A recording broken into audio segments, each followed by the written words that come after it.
রাসূলের বয়স যখন 8 বছর হলো, নবীজি মুহাম্মদুর রাসূলুল্লাহ সাল্লাল্লাহু আলাইহি ওয়াসাল্লাম 8 বছর বয়সে একদিন তিনি পাহাড়ের পাদদেশে দাঁড়িয়ে দাঁড়িয়ে কান্না করতেছেন। আল্লাহ রাসূল কান্না করতেছেন। এমত অবস্থায় ওই পথ দিয়ে আবু জাহাল যাচ্ছিলেন। আর আবু জাহাল মনে মনে ভাবলেন, আল্লাহর রাসূল ছোট্ট শিশু, না জানি বাড়ির রাস্তাটা হারিয়ে ফেলেছে। আবু জাহাল বলল, ভাতিজা মুহাম্মদ কান্না করতেছে কেন? নবীজি কোনো উত্তর দেয় না। আবু জাহাল ভাবতেছিল নবীজি রাস্তা হারিয়ে ফেলেছে। এই জন্যই আবু জাহাল তিনি ভাবলেন নবীজি রাস্তা হারিয়ে ফেলেছে, এই জন্যই কান্না করতেছেন। আমার আল্লাহ ডাক দিয়ে বলেন, আবু জাহাল রে, আমি আমার যেই নবীকে মানুষের জন্য পথ প্রদর্শক হিসেবে প্রেরণ করেছি, আমি আমার নবীকে রাস্তা হারাই নাই। আমার নবী কেন কান্না করে আবু জাহাল তুমি সেটা জানো না। আমার নবী এই জন্যই কান্না করে, আমি আসলাম কোত্থেকে, আমাকে কে বানালো, আমার কি করতে হবে, আমি কিভাবে দুনিয়ায় থাকবো, আমার স্রষ্টাকে আমাকে কে বানিয়েছে, বলি সুবহানাল্লাহ। এবার আবু জাহাল কাছে গেল, বলল, মুহাম্মদ কি হয়েছে তোমার? নবীজি কোনো উত্তর দেয় না। এরপরে তিনি যখন কাছে গেলেন, বললেন, মুহাম্মদ চলো তোমাকে বাড়ি ফিরে নিয়ে আসি, বাড়ি নিয়ে যাই। এবার নবীজির কাছে চলে গেলেন, নবীজিকে ওই ঘোড়ার উপরে উঠালেন। কিতাবের মধ্যে লেখেন, আমার নবী, আপনার নবী জনাবে মুহাম্মদুর রাসূলুল্লাহ সাল্লাল্লাহু আলাইহি সাল্লাম ওই ঘোড়ার উপর যখন উঠলেন, নবীজি ছোট্ট বাচ্চা, 8 বছরের বাচ্চা। কয় বছরের? 8 বছরের নবীজি ওই ঘোড়ার উপর উঠলেন। উঠার পরে আবু জাহাল এবার ঘোড়ার লাগাম ধরলেন, চাবুক মারলেন, ঘোড়াকে বললেন, ঘোড়া চলো এবার আপন গতিতে বাড়ির দিকে রওনা দাও। এবার ওই ঘোড়া কেমন জানি ওই চাবুক খাওয়ার পরেও ওই ঘোড়া সামনের দিকে অগ্রসর হয় না। যখন আবু জাহাল চাবুক মারে, ওই ঘোড়া কেমন জানি সামনের 2টা পা উপরের দিকে উঠিয়ে আসমানের দিকে কেমন জানি চিৎকার মারে, বলি সুবহানাল্লাহ।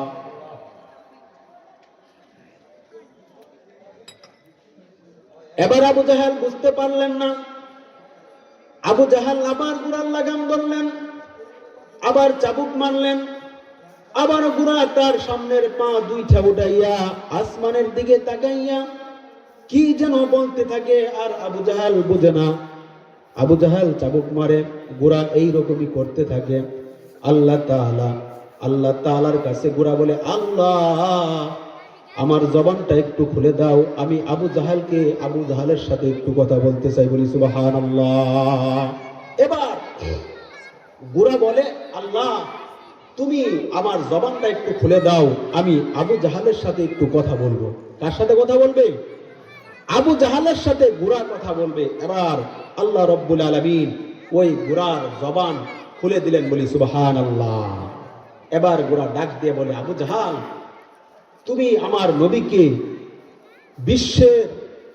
বিশ্বের মানবতার মুক্তির দিশারি, যিনি সমস্ত মানুষের জন্য যাকে আল আমিন করে আল্লাহ তাআলা পাঠিয়েছেন, মুহাম্মদুর রাসূলুল্লাহ সাল্লাল্লাহু আলাইহি সাল্লামকে তুমি পিছনে বসিয়েছ, আর তুমি আবু জাহাল নবীজির সামনে বসেছ।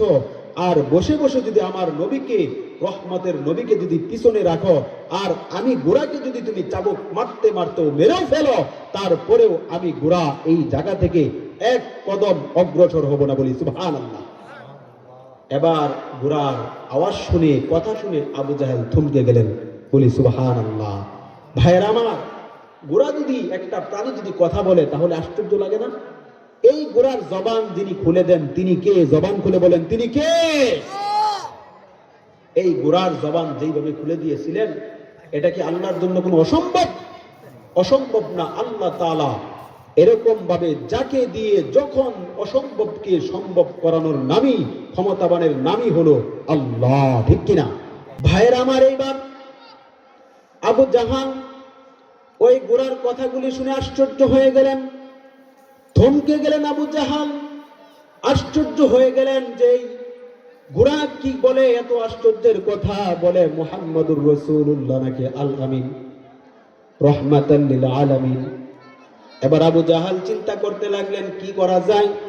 এবার ঘোড়া পরিষ্কার করে দিল আবু জাহাল, যতক্ষণ পর্যন্ত আমার নবীকে পিছন থেকে সামনে না বসাবে ততক্ষণ পর্যন্ত তুমি যদি আমাকে চাবুক মারতে মারতেও মেরেও ফেলো, তারপরেও আমি ঘোড়া এই জায়গা থেকে একটা কদম সামনে অগ্রসর হব না। বলি সুবহানাল্লাহ। এবার আবু জাহাল বুঝতে পারলেন যে এই শিশু মুহাম্মদ অত্যন্ত গুরুত্বপূর্ণ একজন ব্যক্তি হবে, ভবিষ্যতে বড় হবে। এবার মুহাম্মদ সাল্লাল্লাহু আলাইহি সাল্লামকে আবু জাহাল পিছন থেকে সামনে বসিয়ে দিলেন। বসানোর সঙ্গে সঙ্গে ওই ঘোড়া এমন ভাবে চলতে লাগলো, আবু জাহাল বলে যে এমন ভাবে চলতে লাগলো, কিতাবের মধ্যে আসছে পাশ থেকে ওই মরুভূমির বালিগুড়ি অন্ধকার হয়ে যাচ্ছে। আবু জাহাল ভয় পাইতেছিল, হাইরে না জানি এই ঘোড়া কোথায় গিয়ে বেজে বাইজা বইরা এরকম ভাবে আমাদেরকে আক্রান্ত করে। এবার আবু জাহাল ডাক দেয়, ও ঘোড়া, তুমি এত আনমনে, এত স্পিডে, এত গতিবেগে কেন তুমি এমন চলতেছো? এবার ঘোড়া ডাক দেয় বলে, আবু জাহাল, আল্লাহর নবী জনাবে মুহাম্মদুর রাসূলুল্লাহ সাল্লাল্লাহু আলাইহি সাল্লাম আমার উপর সওয়ার হয়েছে, এতে আমি এইরকম ভাবে ধন্য হয়ে গেছি। আমার নবী আমার উপর উঠেছে, আর ওটার কারণে আমি এত আনন্দ হয়েছি, আনন্দের কারণে এত দ্রুত বেগে চলছি, আমি আমার নিয়ন্ত্রণ নিজেই হারিয়ে ফেলেছি। এই কথা বলে ঘোড়া দৌড়াতে লাগলো। আর দৌড়াতে দৌড়াতে আব্দুল মুত্তালিবের এলাকায় গিয়ে বাড়ির সামনে গিয়ে থামলো। থামার পরে আবু জাহাল ঘোড়া থেকে নামলেন। নামার পরে আব্দুল মুত্তালিবের বংশধরকে বললেন, ও আব্দুল মুত্তালিবের বংশধরেরা, তোমরা একটা কথা খেয়াল করে শুনে রাখো, এই শিশু মুহাম্মদ কোনো সাধারণ মানুষ না। আমি মুহাম্মদকে দেখেছি, আর মুহাম্মদের ব্যাপারে এই ঘোড়া যা বলেছে আমি আবু জাহাল নিজ কানে শুনেছি। এর থেকে আমি বুঝতে পেরেছি এই মুহাম্মদ ভবিষ্যতে তিনি মহামানব হবেন, এর মধ্যে কোনো সন্দেহ না।